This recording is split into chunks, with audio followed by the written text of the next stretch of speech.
mentioned that the concept of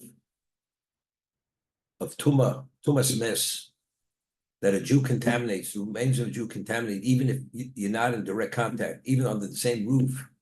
He explained that the laws of tumah had no relevance to us in terms of if you touch it, if you come in contact with it, that you contaminated until Sinai. Only when we became Odom, when we assumed this new classification of Odom, were we susceptible to tumah. For tumah smes, because we find in Mitzrayim, although there was a Korban Pesach, which that was the prerequisite of leaving Mitzrayim, the Jews didn't have to in any way purify themselves. Although they were in contact with the dead, there's no purification of the dead. So he explained that just as an animal is not susceptible to tumah, a ben Noach, a Noahide, if he comes in contact with the dead, he's not contaminated. Therefore, since until Sinai, our classification was B'nai Noach, therefore, that aspect of preparation wasn't necessary because we've been B'nai Noach. When we became Odom at Sinai, then our neshamas expanded and there was a metamorphosis happening. And therefore, because of our new dimension of spirituality, we were susceptible to tumah. So we explained it yesterday with the Ramchal. The Ramchal says that a person's not Jewish and he wants to convert. So the Torah has a very specific prescription of conversion. How do you convert? You have to have Kabbalas mitzvahs. You have to be sincere, accepting the mitzvahs of the Torah. And you have to immerse yourself in a mikveh or in a natural body of water, like an ocean, a lake. And it has to be in the presence of a Bezdin. And if you meet all the prerequisites for conversion, the person becomes a Jew. Now the question is, but if we differentiate between the neshama of a Jew and the neshama of a non-Jew, how all of a sudden, because you undergo this process called gerus, how does this impact your neshama? Factually, the person was born endowed initially with a non-Jewish soul. It's a different dimension. So he explains, which I mentioned yesterday, the Gemara tells us in Kedushin, Kal Ger Meino Kal. Torah tells us, L'yovo mamzer b'Kal Hashem. Person is illegitimate, he's not permitted to come into the Kal Hashem. What about a mamzer? Is a mamzer permitted to marry a ger, a convert? So Gemara says, Kal Ger Meino Nikra Kal. It says b'Kal Hashem. A ger has no identity unto himself. The Shvatim, each one has a unique identity. That's L'yovo mamzer b'Kal Hashem. You can't enter into Kal Hashem. A ger is not Kal Hashem. It doesn't have any independent identity. But what is it? What is a ger? A ger is a Jew. So he explains it's the equivalent of grafting a branch onto a tree. If you do the graft as prescribed, ultimately the ecology of the tree will actually manifest itself in the branch, and that branch will produce the fruit of the tree. A ger, although the neshama initially is not a Jewish soul, but when that soul attaches itself to Klal Yisrael, which is this mega soul, it's the equivalent of grafting on. So therefore, the spirituality of the Jew actually becomes the spirituality of the non-Jew. The Jew is actually grafted onto Klal Yisrael. That's the concept. And as a result of this, the dimension of the non-Jewish soul assumes the dimension of the Jewish soul. That's the Ramchal. And the Das Tunos. So Ramchal says, although every human being, despite his dimension of being, is finite, how do you take a finite person, including Moshe Rabbeinu, who's finite, or any ordinary Jew, he's finite?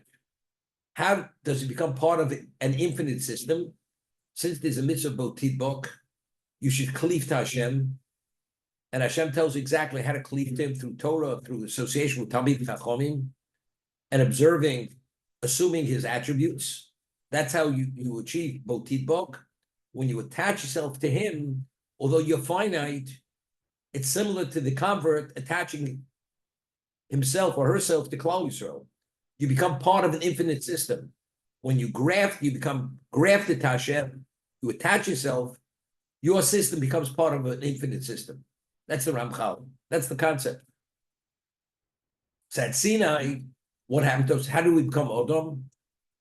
As a result of the Kabbalah Torah, Hashem says, now you're a Goy Kodosh, you're a Mamelech's Kohanim. That's what happened at Sinai. Hashem says, now, through the catalyst of Torah, you attach yourself to me. As a result of that, there was a metamorphosis of the neshama of the Jew. Now the neshama has another dimension. It's not the dimensional neshama. As a result of this, we have obligations, because you have to address many issues that before didn't have to be addressed. Because of your dimension of holiness, you're susceptible to certain things which the non-Jew is not susceptible. A non-Jew is like an animal exposing itself to tumah. An animal doesn't become tummy. A Jew, because of his dimension of spirituality, exposing himself to this source of contamination, become tummy. It's interesting. There's a Medrash Chuma. We find at the beginning of Parshas Emor, the Torah speaks about that a Kohen is not permitted to contaminate himself to the dead. An ordinary Jew, a Levi, a Yisrael is permitted. So why is a Kohen not permitted? So the Medrash explains it with a moshel, with an allegory. A king has a very intimate friend, and this friend has rights to visit the king in the inner sanctums of the palace. Other people cannot go beyond the courtyard.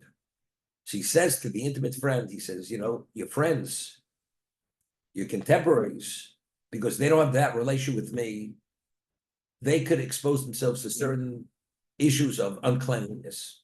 But you, because we have this intimate relationship, and you enter into the inner sanctums, I don't want you to allow yourself, you should not become contaminated.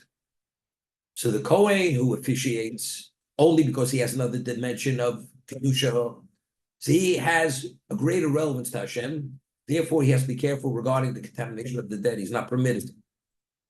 And it's Torah violation. And the ordinary Jew, whether you're a Yisrael or a Levi, because you don't enter into those inner sanctums, as a result of that, if you become contaminated, it doesn't bring about a diminishment, because it doesn't compromise a relationship, because the ordinary Jew doesn't have that relationship that he's permitted to officiate. This is the concept. Okay? As a result of this, at Sinai, that we were given the Torah, we became Odom, we became attached to Hashem. This new dimensional reality brought about all the Tayag mitzvahs, Ramach, mitzvahs aseh, 248 positive, 365 negative. And as a result of that, we have a more sensitive level of susceptibility to tumah, because of our dimension of being. So we explained yesterday with Orachayim that he spoke about the remains of the Jew, contaminates at another level, because he says everything in existence has to be sustained by Kedusha, which is rooted in Hashem. The neshama is totally spiritual. The neshama of a non-Jew is totally spiritual, but it's a lesser dimension. And he explained it, remember, with the moshel, you have a pail filled with nectar and you empty it, that although the nectar is no longer there, but it's traces of the nectar, it's going to attract all kinds of rodents and insects. And you have a pail filled with manure and you empty it. It will attract it, but not to the same degree. Because the quality of what was in that receptacle is a different reality. So the neshama of the Jew, which is another dimension, so when the neshama vacates the body, the traces of that kedusha left in the body. All the nether forces have to be sustained with kedusha. Therefore, there's an overwhelming level of attachment to the remains of a Jew. This overwhelming level of nether force, which you take attached to the Jew, creates a level of impurity, tumah, that even if you don't come in contact with it, with the remains, you become contaminated. If you're under the same roof. A non-Jew although there are traces of that kedusha, but since the neshama is at a much lesser level, not even to be compared to any degree, therefore it's only if you come in contact directly with the remains. But in terms of the environment, if you're under the same roof, that level of nether force is not there. As a result of that, you're not contaminated. But a Jew, when he's alive, if he comes in contact with sources of tumah, he's tumah. Because even when he's alive, the nether forces attach themselves. A goy, as a living human being, his soul has such a low level, low grade kedusha, the nether force doesn't, it's like buried in the body, the nether force, it's like the animal. Like the animal doesn't have the neshama, it's the equivalent that the non-Jew has no soul. So the nether force does not attach itself. But a Jew, even in the physical existence, his dimension is another level of dimension. Therefore, the nether force attaches itself to him, and therefore he becomes contaminated. But he doesn't generate tumah because he's alive, and the intensity of that neshama doesn't allow the nether force to compromise it only at a minimal level. This is the way we explain it based on the Rechaim HaKodesh. He says, Zois Torah Sa'odom.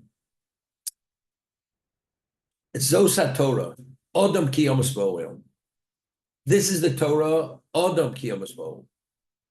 When we became Odom, that's when the laws of contamination have relevance to us. Because his question was, it should say Zos Torahs Hatuma. These are laws of contamination, Zos Torahs Hatara, of purity. Why Odom? The answer is because everything is rooted in Odom. When you became Odom, which is this other dimension of reality, which is the ultimate level, that's the basis, that's the reason why you're susceptible to tumah, due to your dimension of kedusha. That was the Orach HaMikdash, okay? So I said, explained why this statute. Shlomo says every chok I understand, but he says the chok of paraduma is rechok mimeni. So we explained that what is the basis for the tumah of why the Jews neshama is susceptible to this level of the remains susceptible to this level of tumah, generates this tumah, and you have to deal with it because it's when we received the Torah, we became attached to the infinite. The Torah is Chochmas Hashem, which is limitless, and through that we attach to the infinite. This law has to do being able to grasp the infinite. No finite being, even if you have the Chochmah of Shlomo Melech, as great as he was still finite. Therefore, he wasn't able to understand the innate context of Tumas Mes, because that's rooted in the Kedusha of a Jew, which is directly related to Torah and the essence of Hashem, which is infinite. That's how we explained it. That's why Shlomo said on Paradum it's Rechokim Mimeni. It says, Zozatar Odom Ki Yomas Bo'el. This is the Torah, a man who dies in a tent. So the Gemara tells us, "Ena Torah niknis elamisha me'misatz moleo." You can only acquire Torah only if you're willing to die for Torah. You're willing to sacrifice for Torah. You're willing to what? To compromise your physicality for the sake of Torah. That's how you acquire Torah. This is the Gemara in Megillah. It says, "Yogatam otzosatami." That how do you come upon the understanding of Torah? Yogatam. You must toil. And the more you toil, the greater relevance you have to come upon the truths of Torah. That's Adam Ki Yomas Bo'el. So the question is why? First, we're talking about Tumas Mes. We're talking about Zos Torah Adam Ki Yomos, the laws of what? Of contamination. Again, what exactly is the dimension of a Jew? Its dimension is based on Adam. Adam has great potential, unlimited potential. Adam. That if you succeed, that means you drew through your potential to be able to generate everything. The challenge is, what's the challenge?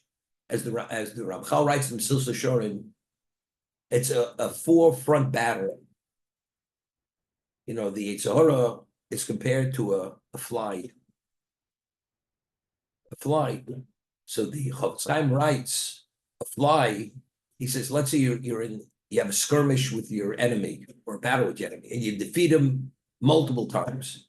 After a while, the enemy gives up, either not to come back again, or until the enemy retrenches, only then does it come back at you.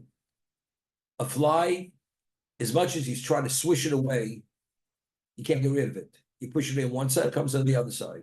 Behind you comes in front of you. As much as you attempt to get rid of it, you can't get rid of it. That's the Yetzer Hara. The Yetzer Hara is 24/7 every moment of your life until you die.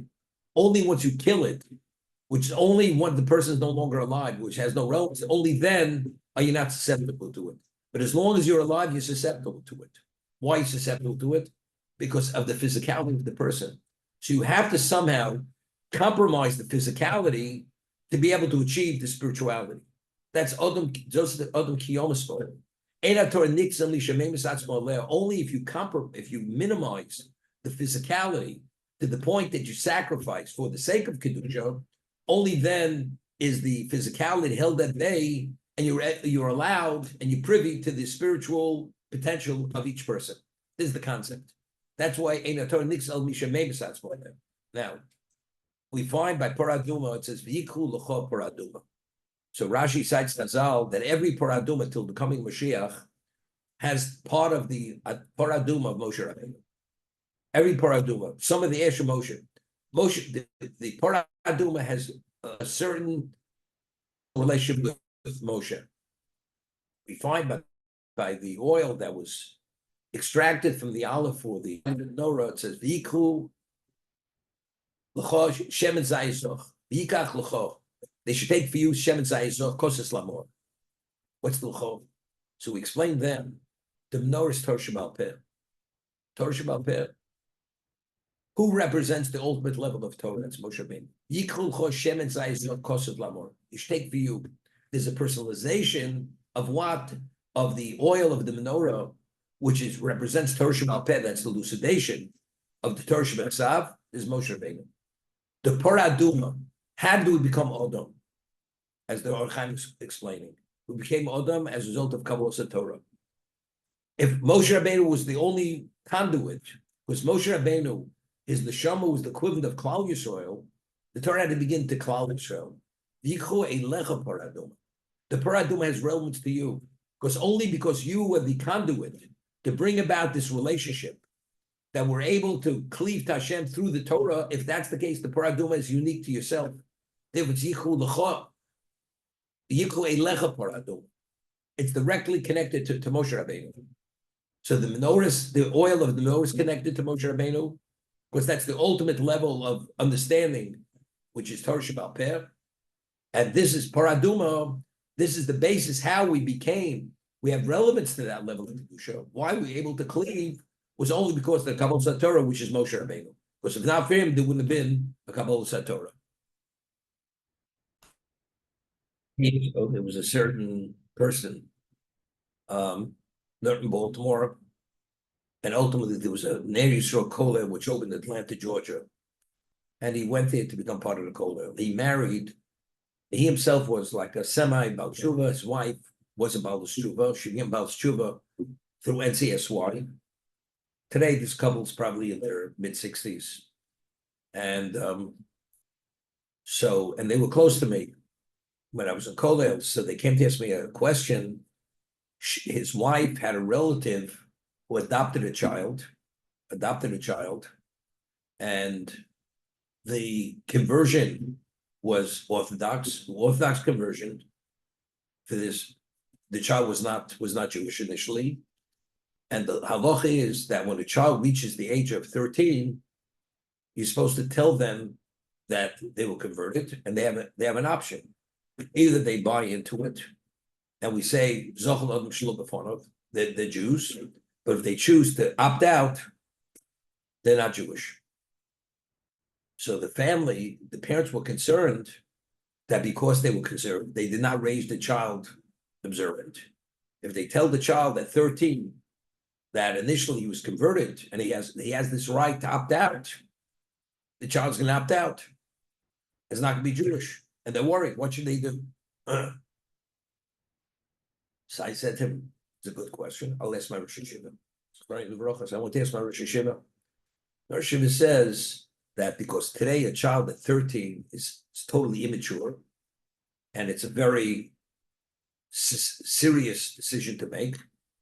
Wait till he starts dating to get married, where life becomes more serious, and you tell them at that point, do you want to remain a Jew? Don't you want to remain a Jew? But as a child, as a 13 immature child, even though he's an adult, don't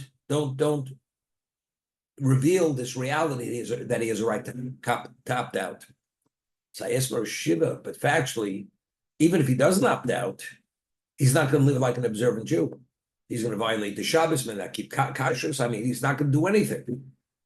So if that's the case, so let him not be a Jew, right? Because even ultimately, if he chooses to remain a Jew, he's going to have tremendous liability being a Jew, right?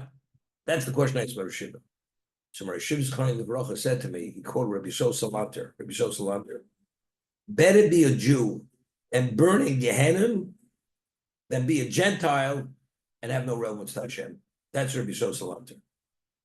So even though ultimately he's not going to be observant, but that his neshama is a Jewish soul which has relevance to Hashem, although he's going to have to undergo a level of purging which is not to be understood, it's better to be that than be a non-Jew. So is it better never to tell them then? Let them never. What is it about water that purifies us, makes us tahar? You know, it's interesting. We discussed in the past, water is without water you can't live. Water is the source of life. Even though bread is the staple of life, but the source of life is water. Now, the Gemara quotes psukim that the Torah is compared to water. As water sustains the physicality of the person, Torah sustains the spirituality of the person. And therefore, the characteristic of Torah is similar to water. And therefore, the more humble you are, just as water flows from an elevated location to a low location, and that Torah nixam mishadai to shveba. Person, the more humble you are, the greater potential you have to acquire Torah. Because one of the characteristics of Torah is it's similar to water. And water is sustaining. So that sustains our spiritual, our neshama. That's the Torah itself. I just want to bring that out. Thing. What determines the level of growth of produce in the spring and summer? The winter rains. If it doesn't rain in the winter, the earth is not absorbed with water, and therefore, what the earth is meant to produce, it's not going to grow. So therefore, the winter rains determine the bracha that's going to happen in spring and summer, the future harvests. So everything is determined in the winter. If it rains in the winter rains this bracha. It doesn't rain in the winter, chas v'sholom, it's closed. Now, the Mishnah tells us in Pirkei Avos that a person who does not extend his Torah learning, the Gemara says in Sanhedrin, lo ivri leila el girso. Why did Hashem create night? Hashem created nighttime for the person to study Torah. Why? Because a person naturally is productive, and as long as he's able to be productive in the physical during day when there's daylight, he is. At nighttime, everything comes to a standstill. So why did Hashem create the world to have night? So people should study Torah. That's why. Lukmi Girsa, to be able to study Torah. Lamekim Girsa. Now, the Mishnah Pirkei Avos, that a person doesn't add to his Torah study in the winter, his life will be shortened. Why? Because the long nights, what should you be doing with the longer nights? You're not able to be physically involved in being productive in the physical sense. So you're supposed to study Torah. So just as the winter rains determine the bracha in spring and summer, identically, what determines the bracha for a Jew? When do we have the greatest infusion of spiritual water, which is the ultimate infusion for the neshama? That's the winter time. Okay, so we find there's a certain equality between Torah water and the water in the physical sense, which is life. As the rain, the physical rain is the basis for physical life. The Torah is the basis for spiritual life. And when is it generated? To a greater degree in the wintertime.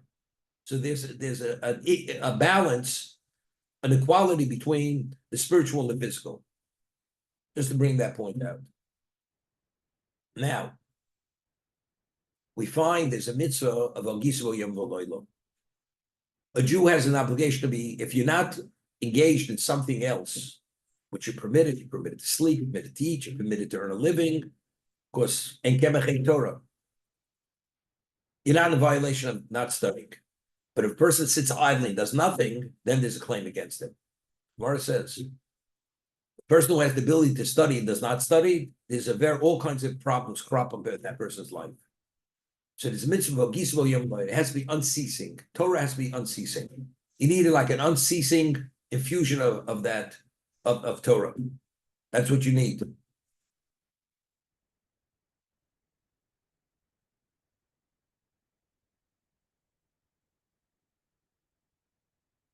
Okay, now there's a Maral. The Maral writes that we read about the dream of Daniel had a dream, and he dreamt about the 4 exiles. He was in the court of Nebuchadnezzar, Daniel, and he dreams that these 4 animals, each one appeared as a different animal, like Persian, were like a bear. What's his name? The Babylonians were like a lion. The golden-headed lion. Each one had a different. And what did he see? He saw them coming in from the ocean. These animals were coming in from the ocean. So the Maral explains, you could have an armada of ships in the ocean. There's a certain degree of temporariness. God created dry land because that's the location of a human being. The ocean is not the location for a human being. As many people you have out there, it's only a temporary situation. The secure location for a person is in what? Is on dry land. That's Yabosha. When Hashem says, Yabosha, let the waters gather and let the dry land be seen, that's location, that's for the human being to exist. His existence is on dry land, not in the ocean. So as many human beings you have in the ocean, it's like it's like a needle in a haystack. You're totally subsumed by that. Water represents non-existence. Non-existence. A human being, as many people as you have, it's a location of non-existence. Existence of human being, identity-wise, potential-wise, is on dry land, according to Maral. So when he saw these animals representing the various exiles coming in, they were coming was like an ex. It was coming from a non-existence into existence. So the way the halacha is, if a person has to go to the mikvah, he's contaminated. You have to be fully immersed in the water, and even if there's a hair sticking out of the water, the tefillah, the immersion is not effective. You have to be totally under the water. When a human being goes into the water and he submerges himself, is totally immersed, what are you going into? As a human being, you're going into a non-existence. You exist in a non-existence. As a result of that, when you come out, it's what we call your Bria Chadosha. Like you're a new being when you come out of there. It's like a Tchisa Mason. You go into a non-existence, of course, water is non-existent, and you're totally submerged. That means now you're in a state, you exist in a non-existence. So now when you return, you're coming back not as the same person that you were when you went in. That's the concept of tefillah. Whether you have a vessel that's contaminated, the person's contaminated, that's what it's all about. So because water has that quality of representation, that the human being cannot exist in water, only on dry land, immersing yourself fully submerged, you're going into a non-existent state. That's the concept of tefillah. So we say, the Gemara says that Gershon is God kan shenola dami. A person who converts to be a Jew, it's like a newborn child. So tefillah is essential. Even a woman has no relevance to Mila, but she needs tefillah. Of course, there's a prerequisite to that also. She has to have a couple of mitzvahs, has to be in the presence of a bezdin. But what does she have to do? She's coming out as a Bria Chadosha. A convert is like a newborn person. That's the concept. It's rabbinical that before you eat bread, you have to wash your hands. Until Sinai. And you need a revius. You need a revius of water in that vessel. If it's less than a revius, even though you use a cup, it's not a valid ritualization of the hands. It's not a valid netilah. What is the concept of revius? We find this halacha, it's a Mishnah in Bikvos, that if you, on a Torah level, that lets you have a fissure in the ground and it rains.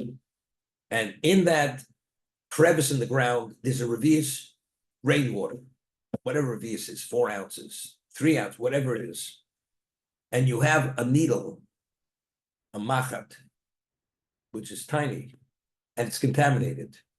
And you put that needle into that fissure in the ground, which has rainwater. If there's a revius rainwater in that revius will purify it, will remove the tumah off that needle. Okay, so we find that it's halachic should be Sinai. It purifies. So we find Chazal when they legislated law of Netilas Sinai, which is rabbinical. On the Torah level, you can wash up your wrist. It doesn't. If you contaminate, you're contaminated. But rabbinically, it's called ritualization of the hands. But that's what it is. That we say, since the hands are engaged in many things which you're not always aware of, things which are unclean, whatever it is, we're not talking about tumah on a Torah level, because for that you have to go to the mikveh, you have to meet other levels of criteria. But if you use that to ritualize the hands are considered, that's called tarasei yadayim. You've purified the hands. And where did they legislate that for? Initially, a Kohen who eats truma, even when he's tor, before he eats truma, he has to wash his hands. Like we wash until Sinai for bread, he had to wash his hands. Before the Kohen ate kochim, he'd have to wash his hands. If he's contaminated, washing hands is not sufficient. I mean, this is an addition to being tor.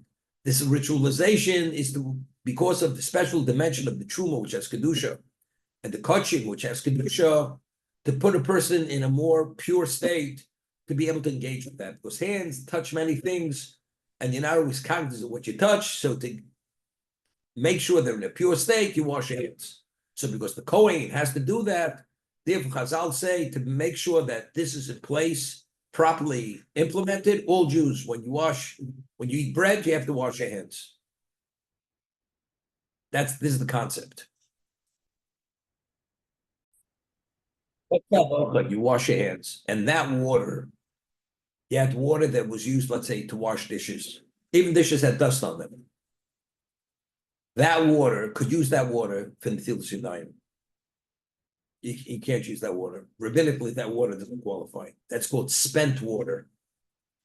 Once it's been used, it has to be in its natural state. But once it's already been used for ordinary usage, you can't use it for what? For ritualization. It always has to be on a natural level. It has to be natural. Being used, no longer, it doesn't have that natural profile any longer. To bring tara, it has to be in its natural state. Okay, that's the halacha. Let's say somebody else washed his hands with the water. Like at an affair, you have people they wash, and you have a tremendous basin of water that was other people used, and you want to use that water again. These people their hands could have been clean, washed with soap. That water you cannot use for Netilas Yadayim. Because that water already was used for that's called spent water. It has to be water that's in its natural state. The moment it's used, it's not called natural. Not natural, it doesn't bring about purity. And why is that, Rabbi? I'm explaining to you because everything, the whole concept of water being matire it's a takeoff of what water represents non-existence. When you expose the hand to the reveres, it's like immersing yourself in a mikveh. Like I gave you an example, you put a needle in a crevice, in a fissure in the ground. If there's rainwater there and there's a revius rainwater, that revius rainwater will be matire, will take the contamination off that needle. And I understand, but why is it why can't you just immerse yourself totally in your swimming pool? It's the same, it's water. It's not spent water. It's just fresh water. That's true of it. If a woman, Why does it have to be rainwater? That's my question. What is it?